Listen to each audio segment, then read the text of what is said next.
Olá, tudo bem? Eu sou o professor Antônio Mercedes, estou aqui para mais uma videoaula de contabilidade de custos da série Aprendendo Facilmente. Videoaula 8, margem de contribuição e os fatores limitantes. Lembrando que é de suma importância que vocês tenham assistido também as videoaulas anteriores, né? Que também da 2 até a 7. É de suma importância. Margem de contribuição nós falamos lá no capítulo, no módulo 6, né? Na videoaula 6, nós falamos sobre margem de contribuição. E hoje nós vamos ver se ela é aplicável em todos os casos. Lembrando que essa aula é de suma importância para você que faz curso superior e para você que está se preparando para enfrentar um concurso público e que exige conhecimento de contabilidade de custos, né? Fatores limitantes é interessante porque todos nós temos, né? Quer seja financeiro, e talvez o mais importante fator limitante de todo mundo tem é exatamente o tempo, né? Que foi distribuído democraticamente por Deus para todos. E nós sempre reclamamos do tempo, né? Preciso de mais horas para isso, mais horas para aquilo e assim por diante. Então, hoje a aula é de suma importância porque vamos fazer uma paralela entre margem de contribuição e a sua aplicação com os fatores limitantes. Vamos para a nossa agenda? Lembrando, é importância vital que você que está assistindo a esta aula, inscreva-se no meu canal, participe do crescimento, divulgue com seus colegas, quer seja na faculdade, quer seja no trabalho e assim por diante. Todos necessitam de um pouquinho mais de conhecimento sobre custo no dia a dia. Agenda. Vamos falar inicialmente sobre margem de contribuição, lembrando algumas coisas que nós vimos lá na videoaula 6, e depois entrar com limitações da capacidade produtiva, que sempre acontece nas indústrias. Teoria das restrições, é importante para mostrar como a teoria das restrições trata isso. Custos fixos e as decisões, vamos tratar isso aqui, como ver isso. Depois faremos 2 exercícios de fixação. E, por último, leituras recomendadas. Vamos lá. Margem de contribuição, né? Nós vimos lá na videoaula 6, né? Na verdade, é a parcela do preço de venda que ultrapassa os custos de despesas fixas, variáveis, no caso, e que contribuirá para a absorção dos gastos fixos e ainda para formar lucro, né? Nós vimos isso lá, uma formulazinha bem simples, né? Margem de contribuição é preço de venda unitário, menos custo variável unitário, despesa variável unitário, ou, simplificando, preço variável unitário menos o CDV, custo de despesa variável unitária, né? Isso trabalhando unitariamente. Se eu trabalhar a nível de receita total, a margem de contribuição total é a receita total menos o CDV total naquele período que foi considerado, né? As despesas, no caso, são classificadas como fixas ou variáveis, e os custos de despesas variáveis são deduzidos das vendas para se obter a margem de contribuição, né? Será que esse conceito é válido para todas as situações? Isso é que a gente precisa ver hoje, tá? Será que esse conceito é aplicável a todas as situações? Vamos dar uma olhada. Vamos olhar o seguinte, vamos ver a empresa Santíssima S.A. que fabrica o produto alfa em modelos distintos, né? Então, você tem lá modelo 1, 2, 3 e 4. Você veja que tudo está indexado a nível de uma planilha, né? Então, em relação a cada modelo, nós apresentamos aqui a matéria-prima consumida por unidade, a mão de obra consumida por unidade, né? E a seguir nós vamos trabalhando isso aí.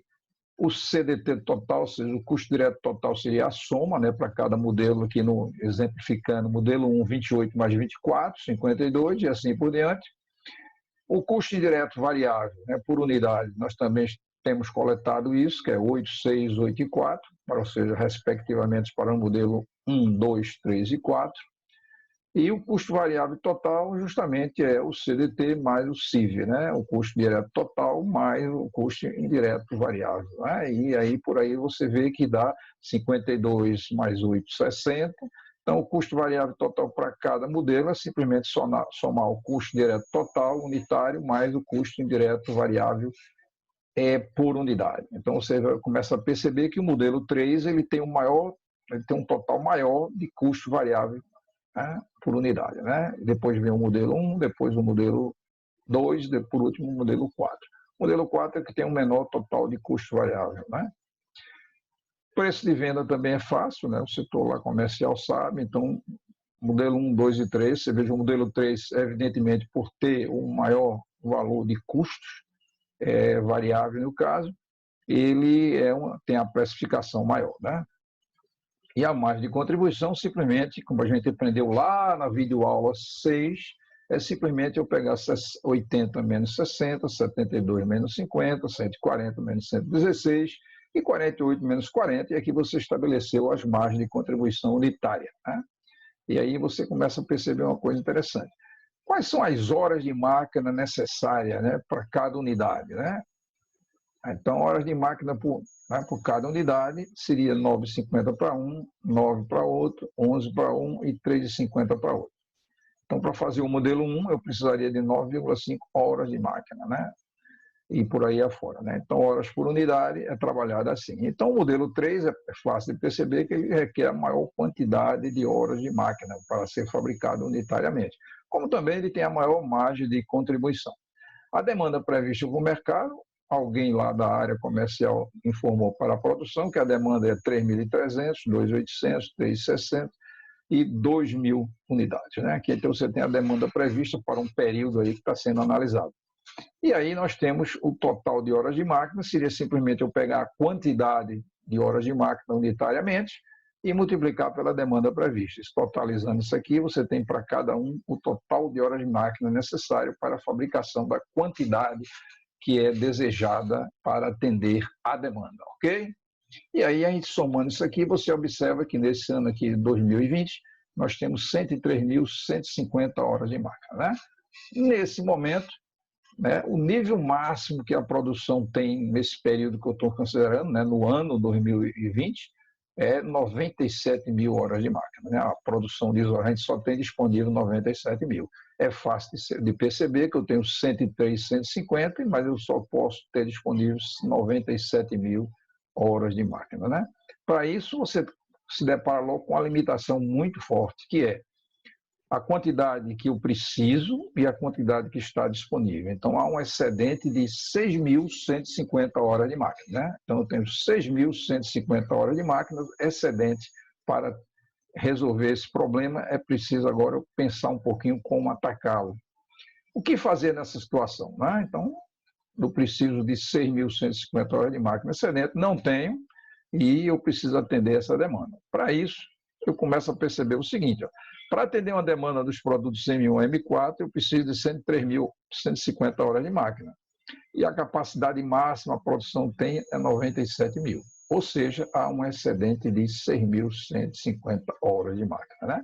Levantamos os custos indiretos de fabricação, os custos fixos, indiretos, e aí começamos a perceber o seguinte, ó, mão de obra direta é tanto, aluguel é tanto, depreciação e assim por diante, então a maior quantidade, o maior valor de custo direto é exatamente mão de obra direta, totalizando dá 100 mil, né? Aqui eu tenho 64% desses custos indiretos de fabricação são representados pela mão de obra indireta. Daí eu preciso ter rateios, né? Observando isso, a minha avaliação de estoque, como eu tenho maior quantidade de mão de obra direta, é interessante que eu faça rateio através de mão de obra direta, né? E vou analisar como se comporta essa margem de contribuição, tá? E aí eu vou começar a perceber o seguinte, quais são as questões cruciais que nós temos nesse momento, né? A primeira delas é qual dos modelos deverá ser fabricado, quer seja total ou parcialmente, né?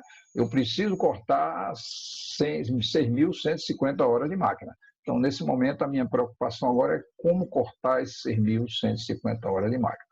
E o que vai ser deixado de fabricar, quer seja total ou parcialmente. Como eu posso maximizar esse lucro da empresa mesmo com esse corte, né? Então, eu posso pensar primeiro no lucro unitário e também pensar na margem de contribuição, né? A decisão, no caso, em cima disso, vamos primeiro pensar na margem de contribuição.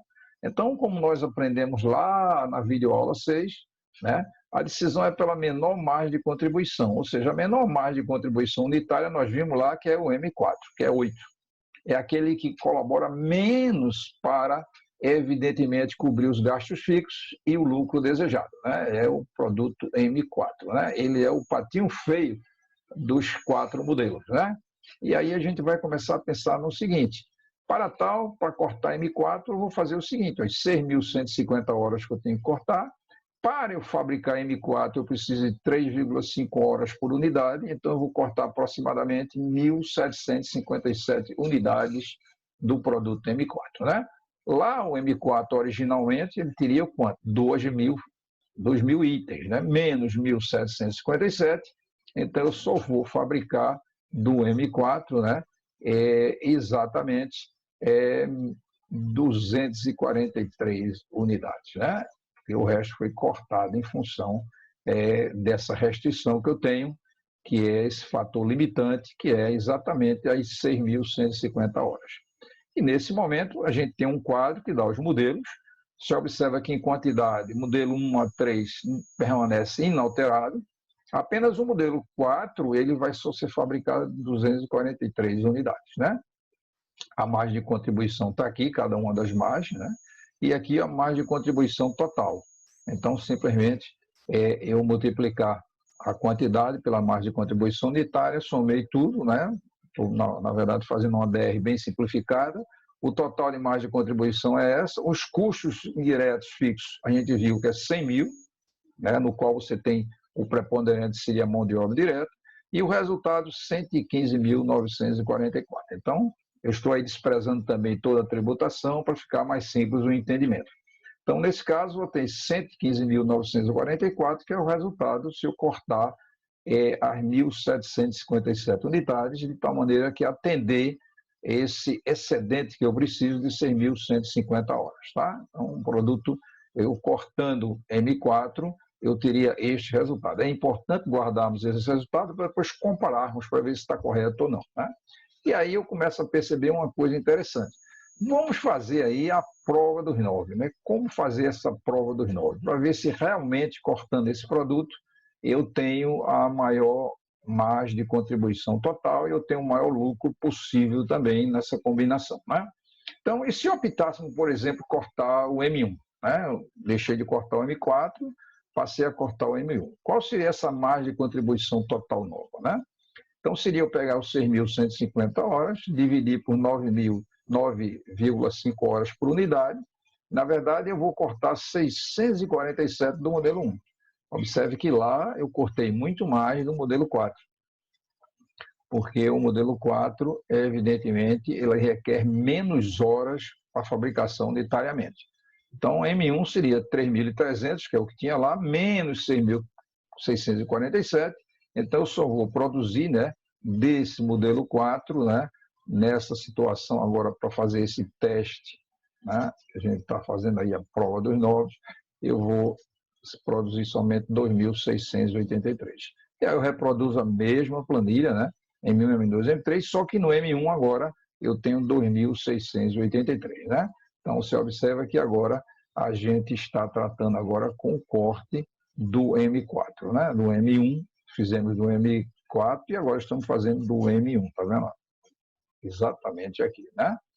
E aí a gente começa a perceber, se eu botar a margem de contribuição e ver a margem de contribuição total, multiplicando um pelo outro, ou seja, seguindo o mesmo raciocínio que foi feito para o M4, e eu, no final eu chego aqui que eu tenho agora um resultado de 117.660, né? Observe que o valor anterior foi 115.944. Olha que coisa importante, né? Quer dizer, eu cortei o outro que tinha a menor margem de contribuição unitária, cheguei a um valor menor de resultado do que cortando o outro que tem uma margem de contribuição que é maior, né? Então, aqui a menor era essa, eu cortei, cheguei a esse valor, e agora eu cortei essa na sequência, quer dizer, na sequência aí depois essa daqui seria maior do que esta, né? Imediatamente maior, e tem um resultado maior. Então, a gente começa a perceber que tem um probleminha aí envolvido, né? Então, será que esse conceito de margem de contribuição está errado ou eu preciso, evidentemente, levar em consideração alguma coisa a mais para a gente tratar essa margem de contribuição e chegar a um resultado plausível em relação à situação que estamos comentando, né? Então, para isso, a gente vai começar a pensar o seguinte, veja, os modelos M4 e M1, os cortes que foram feitos, o M1, o M4, 1.757 e o M1, 647. Se eu pegar a margem de contribuição que cada um tem, né? Aqui é 8, aqui é 20, e se eu multiplicar um pelo outro, você observa que a margem de contribuição cortada, o primeiro foi menos 14.056 e o segundo, o M1, foi 12.940, né? E aí você começa a perceber, se eu dividir isso pela quantidade de horas de máquina, M4 eu preciso de 3,5 horas, M1 9,5, eu vou ter que a margem de contribuição por hora de máquina, quer dizer, uma margem de contribuição agora dividido pelo fator limitante é a hora de máquina, você observa que eu tenho agora aqui dá 2,29 e aqui dá 2,11, né? A contribuição daqui, quer dizer, por unidade, esse M4 ele contribui mais, né, para você fazer face aos gastos fixos e lucro do que o M1, né? E aí esse M1 é o menor. Então, cada hora usada no M4 rende mais do que do M1, né? Então, cada hora usada no M4, essa é a conclusão que a gente chega, né? Rende mais do que M1. Né? Aqui deu uma menor margem de contribuição unitária pelo fator limitante e aqui deu uma margem maior. E aí, qual será o resultado correto, né? Então, pensando aqui no M1, 2, 3 e 4, eu botar as margens de contribuição, eu boto as margens de contribuição e boto as horas de máquina necessárias para a fabricação de cada um. Na hora que eu divido um pelo outro, eu tenho a margem de contribuição unitária pelo fator limitante. E aí a gente chega à conclusão que o produto M1 é o item que tem a sua produção limitada, né? Que ele tem a menor margem de contribuição unitária, ó, bateu exatamente igual aqui, tá vendo? Exatamente igual. E aqui o M2 é que tem a sua margem de contribuição incentivada, que ela tem a maior margem de contribuição unitária por horas, máquinas necessárias para a fabricação de uma unidade, né? Então você começa a perceber que a reguinha é bem fácil no caso, e a gente pode isso tratar até num fluxo, né? Mostrando que se eu tenho fator limitante, né? No caso específico, há fator de limitação? Não. Então, simplesmente eu considero a maior margem de contribuição por unidade. É essa a maneira de tratar. E se eu tenho um fator limitante, eu vou pegar a maior margem de contribuição unitária, que é essa, e divido ela pelo fator limitante. A menor dela é que eu vou trabalhar, né? A menor dela é que eu vou trabalhar.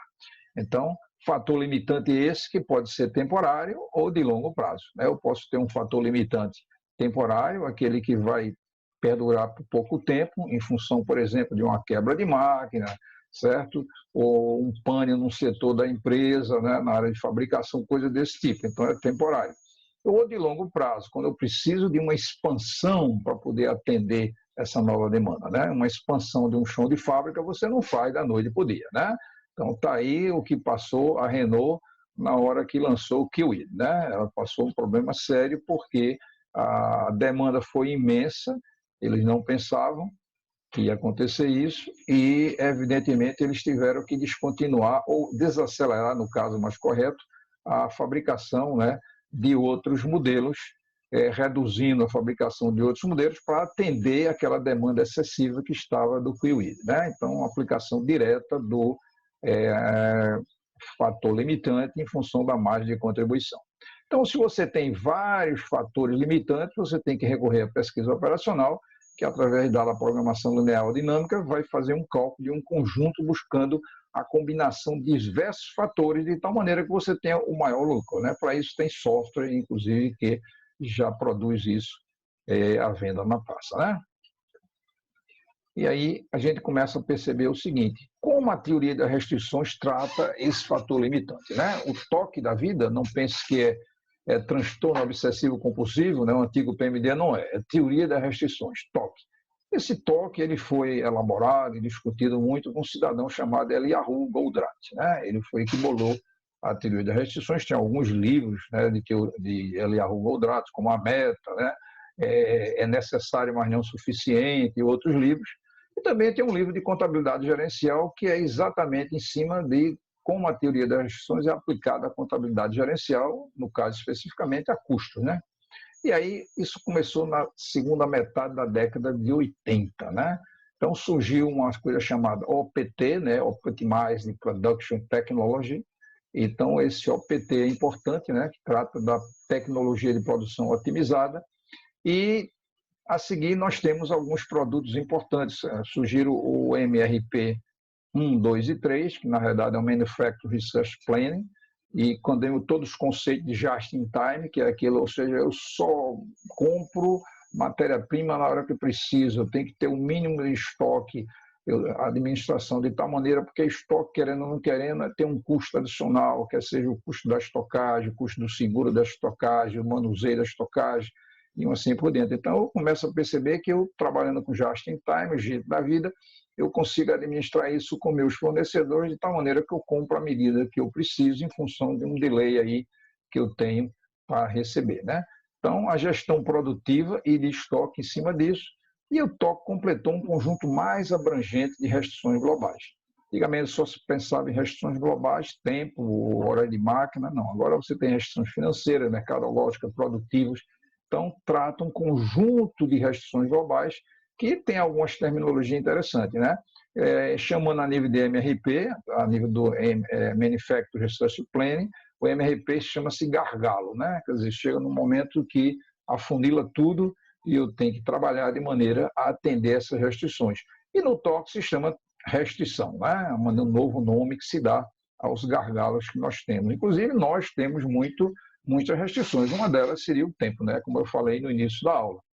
E aí, a restrição, qual é o conceito de restrição? É qualquer coisa que limite o alcance de objetivo na empresa. E se for em relação a você, o alcance de algum objetivo que você tenha a atingir, certo? Um alvo a atingir, assim por diante. O fluxo operacional da empresa, eu posso pensar ele como uma grande corrente, né? Formada de muitos elos, né? E a grande pergunta é evidentemente, que a força maior que está no elo mais fraco, porque ele é que quebra, né? Então, a força dessa corrente está no elo mais fraco. Na hora que você tensiona, aquele que suporta, quer dizer, a força maior que ela tem é em cima do elo mais fraco, porque ele quebra, né? Ele quebra, né? Isso acontece muito.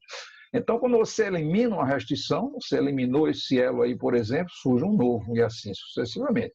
Isso ocorre na empresa. Você, às vezes, está tratando uma restrição e, na hora que você resolve o problema da restrição, daqui a pouco aparece outra. Quer dizer, sempre teremos restrições e precisamos nos aparelhar, nos educar de como resolver esses problemas em relação à restrição, né? Quer seja na sua vida privada, quer seja numa empresa e assim por diante. Então, uma grande restrição aqui, na hora que eu resolvo, quebro essa, eu peguei esse outro pedaço da corrente, vou ter outra restrição e assim por diante. A solução para isso é contínuo aperfeiçoamento e fortalecimento dos processos produtivos nas empresas, né? Então, eu começo a perceber que na hora que eu estou sempre me preocupando em aperfeiçoar, né? Quer dizer, a cada dia eu tenho um processo melhor do que o dia anterior, eu com certeza vou reduzir muito a incidência de forças restritivas e principalmente o impacto dela na empresa, né? Então, como o objetivo é o quê? Maximizar o lucro na empresa. Então, para isso, eu tenho alguns pressupostos, né? A teoria das restrições, ela preconiza alguns pressupostos. Quais são os pressupostos? Primeiro, todo sistema possui, no mínimo, um fator restritivo. Isso aí é um pressuposto, isso é uma verdade. Também você é assim, né? Como pessoa física, também é assim. Conhecer a margem de contribuição unitária do fator limitante é mais importante do que eu conhecer somente a margem de contribuição por unidade produzida. Nós vimos um minuto atrás, né? Que se eu tenho um fator limitante, a margem de contribuição unitária ela não tem grande valor, né? Eu preciso me preocupar ela em relação ao fator produtivo, ao fator limitante, no caso. O custo de mão de obra direta é fixo, bem como todos os custos indiretos. Capacidade ociosa é desejável nos recursos que não representam restrições ao gargalo. Então, qualquer coisa que você tenha de capacidade ociosa em cima de alguma coisa que não tem, evidentemente, restrição, é desejável, né? Então, aquela história não é... Sempre numa empresa, em uma linha de produção, você tem um caminho crítico, aquele caminho que você não pode ter nenhum atraso, senão você vai impactar exatamente no resultado final, né? Deve-se administrar o fluxo do processo, né? Então, tem que ter um equilíbrio desse fluxo e não só a capacidade de recursos, de tal maneira que as coisas ocorram normalmente na empresa, apesar de nós termos fatores restritivos, né?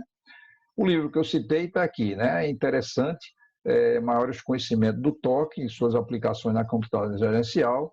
É um livro que tem alguns coordenadores, né, que organizaram esse livro em cima de todo o material de Eliyahu Goldratt, né? Custos fixos e as decisões. Veja, vamos analisar um pouquinho isso aí. Vamos ver o seguinte, se esses custos fixos para decisão é de ser encarado com muito cuidado. Voltando ao mesmo caso, quer dizer, nós estamos tratando o mesmo exemplo que a gente começou. Então, produto alfa e vários modelos de custo fixo que são R$ 100.000. Observe que a gente está aproveitando um grande exemplo, né, com algumas alterações e algumas modificações para facilitar a aprendizagem lá do livro do Eliseu Martins, né, que nesse capítulo também é muito bom. Considerando o corte do modelo M1, por ter menor margem de contribuição, né, pelo fator limitante, hora de máquina, a gente teve isso aqui, né? Então, reproduzido exatamente da planilha que nós temos alguns slides atrás. Então, nós temos lá aqui a mão de obra direta aqui, cada um, margem de contribuição total, que é a multiplicação de cada um. E aí a gente tem aqui a mão de obra total, né? Considerada a mão de obra total, quer dizer, a quantidade vezes a mão de obra unitária, quantidade total, 260 mil, né? Observe que a planilha 3 com fonte na planilha 2, né? A planilha 2 aqui dá origem a isso aqui. E aí você tem, se eu pegar esses custos indiretos dos 100 mil e fizer um rateio em função de mão de obra direta, como a gente viu lá, né? A gente optou logo no início pelo rateio de mão de obra direta, né? Porque a mão de obra indireta, o maior componente era a mão de obra indireta, né? Então, eu peguei os 100 mil, dividi por 260.472, que é esse valor aqui que eu tenho de mão de obra direta total, e achei a mão direta unitária, né, em relação ao custo fixo, né? Então, para cada um de mão de obra direta, eu tenho 0,384 de mão de obra direta alocada aos modelos M1 a M4, né? É uma maneira de fazer rateio, nós vimos lá também no módulo 5, né, que eu posso fazer rateio através dos percentuais, eu posso fazer rateio, sabe, conhecendo o valor unitário em relação ao item que eu estou trabalhando com, evidentemente, fator de rateio, né? E aí eu tenho esse valor, se eu multiplicar cada mão de obra direta dessa por esse valor, eu vou ter aqui o custos indiretos fixos por unidade. Então, desses valores eu tenho unitariamente 9,22 para o modelo 1, até chegar ao modelo M4, que é 7,68, né? E aí o custo variável total por unidade, eu vou, evidentemente, levar em consideração isso aqui e somar, né? Então, custo variável unitário, custo fixo, eu somei os dois aqui, e aqui eu tenho os custos totais unitários, 69,22 para 1, o M3 continua com o maior custo total unitário, né? Um componente forte a nível de custo variável e também de custo indireto fixo, né, que é o maior deles. E aí, se eu considerar agora que o preço de venda que a gente tem desde a planilha inicial, né, 80, 72, 140 e 48, nós estamos com um lucro aí de 10,78 por 1, e observa que o modelo 2 é o que dá o maior lucro, e o modelo 4, aquele patinho feio que a gente comentou sempre nele, é que dá o menor lucro possível, né? Então, ele daria 0,32 de lucro, né? Então, por unidade. Então, primeiro M2, depois vem o M3, depois o M1 e o M4. Observe que lá, quando nós tratamos fatores limitantes, nós cortamos primeiro o M4, depois o M1 e comparamos, e para chegar à conclusão como seria a maneira de considerar esses fatores limitantes, né? Então, é uma maneira fácil de trabalhar. Agora, e se você mudasse esse cálculo de rateio, né? Também como a gente abordou lá na videoaula 5, né? Quer dizer, eu tenho um rateio, agora eu tenho outro tipo de rateio e assim por diante. E aí, como é que eu vou tratar? Agora, o lucro não por unidade, mas o lucro unitário por horas de máquina, né? Então, agora a base é outra. Então, eu botei aqui o lucro unitário, que a gente viu na planilha anterior. O menor lucro unitário é justamente o M4. O tempo de fabricação que ele precisa para cada um está aqui, também exatamente em planilhas anteriores. Se eu dividir um pelo outro, eu tenho um lucro unitário por horas de máquina, né? Então, aqui esse dividido por esse, assim por diante, esse por esse, dá 0,09, né? E aí eu vou fazer esse rateio dos custos fixos, né? Por horas de máquina, não mais por mão de obra direta, né? E aí, seguindo o mesmo raciocínio, eu vou dividir ele por 97 mil, que é a quantidade de horas disponível que eu tenho, né? Eu já fiz o corte, inclusive. Então, vou dividir ele por 97 mil, vai dar 1,0309 de custos indiretos fixos para cada hora de máquina. E se eu multiplico isso pelo tempo de fabricação de cada modelo, eu vou exatamente ter os custos indiretos fixos por hora, por unidade, né? Ou seja, mudei apenas aí o critério de rateio, né? E aí, simplesmente, eu tenho custo variável, fácil de perceber, aqui está toda a indicação, né? Multiplicar um pelo outro, e eu tenho aqui os valores. Nesse momento aqui, quando eu, evidentemente, dividi aqui, né? Levou em consideração agora, somando esse custo fixo unitário mais o custo variável da 43, o M3 também continua com maior custo total, né? Por unidade, 127. Agora, o preço de venda unitário, 140, também isso aqui foi visto em planilhas anteriores, e aí eu tenho lucro agora dessa maneira, né? Então, eu tenho um lucro unitário aqui, e, evidentemente, eu posso levar em consideração que o meu lucro por unidade, né? Eu simplesmente dividi aqui unitário é 1,07, 1,41, 1,15, 1,25, né? Aqui é o lucro unitário, aqui é o lucro unitário por horas de máquina, né? Simplesmente dividir um pelo outro, né? Dividir o lucro unitário pela quantidade de horas de máquina necessária para a fabricação de cada um, está aqui, ó, tá aqui, ó, 9,50 e assim por diante. Quando eu dividi isso aqui, eu calculei o lucro unitário por horas de máquina, similar ao que a gente fez na planilha anterior, sendo que lá o critério era diferente, era mão de obra direta, né? Aqui não. E aí eu começo a perceber uma coisa interessante. Quais são as conclusões que a gente tira com isso, né? Voltando aqui um pouquinho, a gente vê que o produto M2 agora é 1,41, é o que dá maior, né? O M4 não é mais o patinho feio, né? E aqui o patinho feio agora passou a ser o M1, aquele que dá o menor lucro unitário por hora de máquina, né?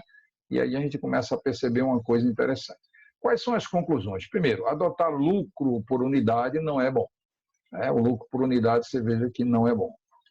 Adotar lucro unitário, né? Se eu pegar lucro por hora de máquina, é a mesma coisa compatível de eu trabalhar mais de contribuição por hora de máquina. Ou seja, M1 tem um menor lucro por hora de máquina, né? Então é a mesma coisa similar do que a gente fez com o fator limitante. Se você considerar os custos diretos de produção fixo por hora de máquina, depois dividir, dá no mesmo, né? Anula o efeito. Na hora que você multiplica um e divide o outro, o efeito é o mesmo, né?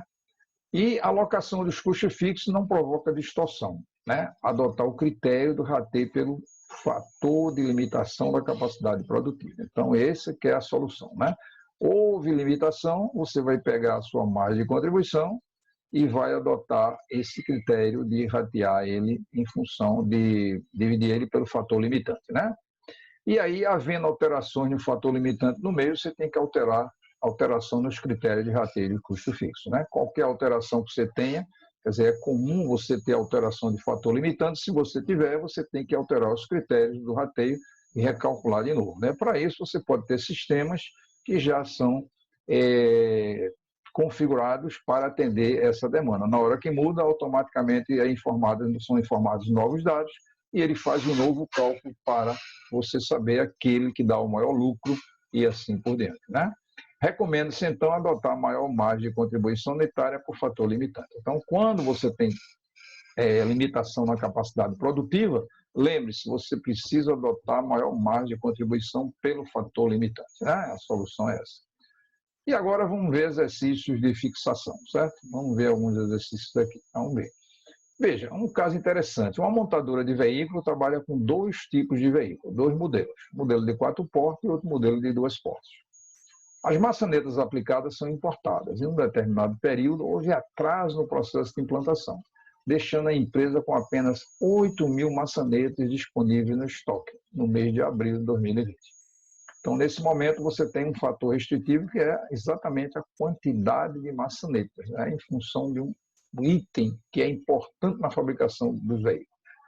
Então, as maçanetas são do mesmo tipo, pode ser de um veículo de 4 ou de 2 portas, são dois. A única diferença é que para 4 portas ele vai usar, evidentemente, 4 maçanetas e de 2 portas vai usar 2 maçanetas, né? Então, as maçanetas, qual a decisão tomar no setor de produção, né? Vamos supor que eu tenha a situação, 2 portas, o preço de venda daqui, o custo variável total, a margem de contribuição unitária. Aqui eu tenho também as 4 portas, eu tenho os valores aqui de margem de contribuição unitária, a produção no mês está em 4.000 para 2 portas e 2.000 para 4 portas. As maçanetas estão aqui. Eu preciso de 8.000 aqui, né, 2 portas, e aqui eu também vou precisar de 8.000, porque aqui Se eu vou fabricar 4.000 vezes 2, dá 8.000 maçanetas, e 2.000 vezes 4 dá 8.000.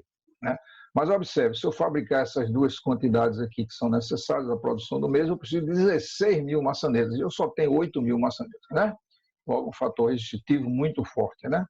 A margem de contribuição total é fácil, né? Se eu pegar essa margem de contribuição do percentual aqui, essa margem de contribuição versus a produção necessária, quer dizer, 5.400 vezes 4.000, dá 21.600. Se eu multiplicar isso aqui, 5.500 por 2.000, vai dar 11.000. Né? Então, você tem aqui exatamente a margem de contribuição total dos carros de duas portas.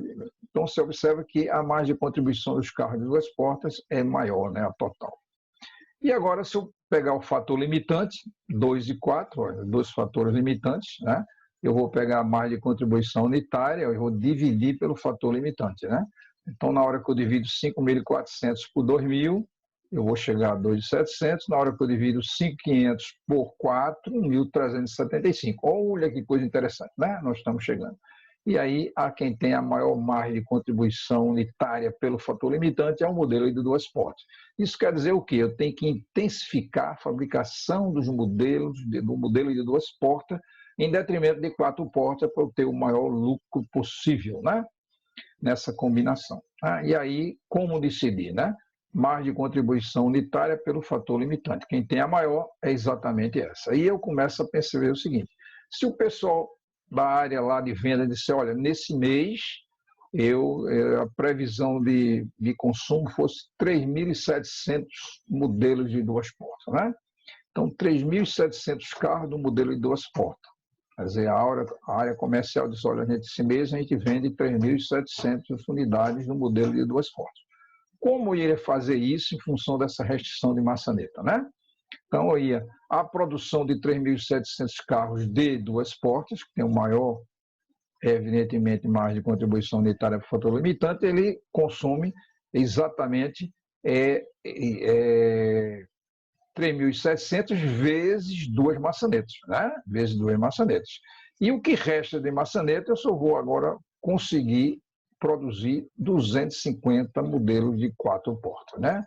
Então, observe, é fácil de perceber. O modelo de duas portas, eu tenho aí os 3.700 e vezes 2, que é a quantidade de maçaneta por cada um, eu consumi 7.400 maçanetas. Olha, eu tenho no meu estoque 8.000. Sobraram quantas maçanetas? As maçanetas que sobraram foram 8.000 maçanetas de estoque, menos 7.400 que eu vou alocar nos carros eu vou utilizar nos carros de duas portas. Então, sobraram só 600 maçanetas. 600 maçanetas para o carro de 4 portas, que precisa de 4 maçanetas, eu vou só produzir 150 carros de 4 portas. Né? Então, eu vou produzir 3.700 carros de duas portas, e 150 carros de 4 portas. Com isso, eu obtenho o maior lucro possível em função do fator restritivo que nós temos nesse momento, que seria a quantidade de maçanetas, exatamente de 8.000 itens somente de maçanetas no meu estoque. Né?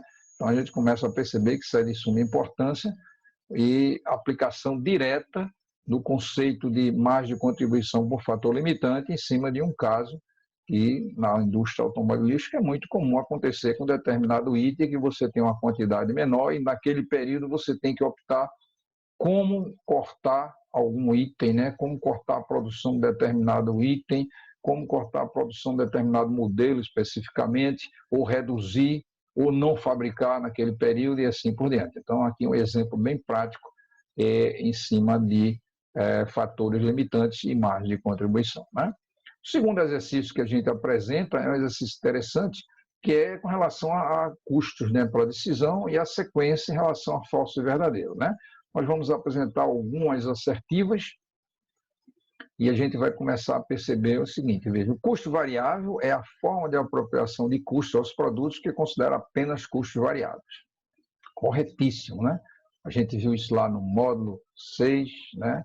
Na videoaula 6, que comumente eu chamo de módulo 6, carinhosamente, e assim por diante. O item 2, ele diz, o conceito de margem de contribuição é importante para auxiliar a gerência na identificação da real rentabilidade de um produto. Corretíssimo. Entre outros, em uma mesma linha de produção. Corretíssimo, né?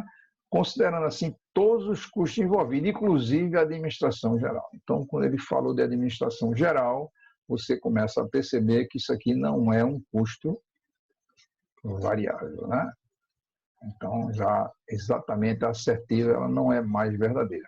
Ela se transformou numa assertiva falsa, né? Isso, inclusive, aqui, muito cuidado em questões que tem, inclusive, tão somente, apenas, né? Exceto, mutuamente excludente. Essas palavras, ela pode transformar uma assertiva que é falsa em verdadeira e vice-versa, né? A terceira, ele diz assim, o conceito de margem de contribuição é muito importante para a gestão das decisões sobre o preço de venda de um produto. E o melhor aproveitamento da capacidade instalada. Com certeza, né? Margem de contribuição, sim, porque através dela eu vou saber exatamente como absorver os gastos fixos, inclusive o lucro que eu tenho, né? E com isso eu sei o preço. Nós vamos ver numa videoaula mais adiante sobre precificação e você vai ver isso lá com muito detalhe, né? O item 4, ele diz, quando não há limitação da capacidade produtiva, o produto mais rentável é o que apresenta maior margem de contribuição unitária. Corretíssimo, né? Nós vimos isso no início da aula, vimos isso lá no módulo 6, né? Na videoaula 6 também. E a quinta, ele diz lá, havendo limitação da capacidade produtiva, os custos fixos não produzem valores finais de lucros unitários válidos para a decisão, se forem alocados em proporção de cada produto utilizado de fator de capacidade produtiva. Olha, se eu estou considerando em proporção de utilizar o fator de limitação capacidade produtiva, eles não produzem, não, eles produzem valores finais, lucros válidos, né? Porque eu considerei o fator limitante, né? Então, você observa que o não aqui, né, ele tornou a assertiva falsa, né? Quer dizer, eles não produzem, não é, né? E, na verdade, eles produzem valores finais de lucro porque eu considerei o fator limitante, por isso que é assim, né? Diante do exposto, a gente vê marcas alternativas na sequência correta. Você já viu que a 2 e a 5 tem problemas, né? Então, você veja falso, falso, verdadeiro, você vai identificando e você vai chegar à conclusão que a letra D é verdadeiro, falso, verdadeiro, verdadeiro e falso, né? Só a 2 e a 5 você tem questões assertivas falsas. Então, marcar. Então, muito cuidado, principalmente em concurso público, né? Quando você tem esse tipo de apresentação de questão, que você tem 1, 2, 3, 4, 5, e você tem que botar a sequência correta do que é falso e verdadeiro, ou o que é correto, o que é errado, depende da banca examinadora usar, né? Correto ou errado e assim por diante, né? Se for a Fundação Getúlio Vargas usa de uma maneira, se for lá a ESAF lá usa de outra, né? A Fazendária usa de outra, se for a Sérgio Gran Rio é outra maneira de escrever, assim por dentro. Mas, na verdade, tudo é falso e verdadeiro, né? Na verdade, o que é correto, o que é errado e o que é correto, né? Então, nós vimos 2 exercícios de fixação, de suma importância. Brevemente, você vai ter uma aula somente de exercícios, a gente vai fazer um conjunto de exercícios para cada assunto, para a gente exercitar mais isso. Mas o próprio livro do Eliseu, ele traz para esse capítulo aqui que a gente está tratando, que é o capítulo 16, um exercício no livro texto, muito bom, e no livro de exercícios você tem diversos exercícios sobre esse mesmo assunto. É interessante que vocês, evidentemente, façam esses exercícios, ou qualquer outro livro que você queira adotar ou tem em mãos que tem exercícios sobre esse assunto que você pode, evidentemente, utilizar. Eu cito o Eliseu porque ele é bastante completo nesses assuntos, tá? Ok? Espero que tenha sido proveito para todo mundo e não se esqueça de comentar lá no meu canal, faça os seus comentários, sugira algum assunto novo, né? De tal maneira, se inscreva no meu canal, divulgue com as suas redes sociais, de tal maneira que você seja um partícipe do crescimento do canal, né? Agradeço a todos e até uma próxima aula, né?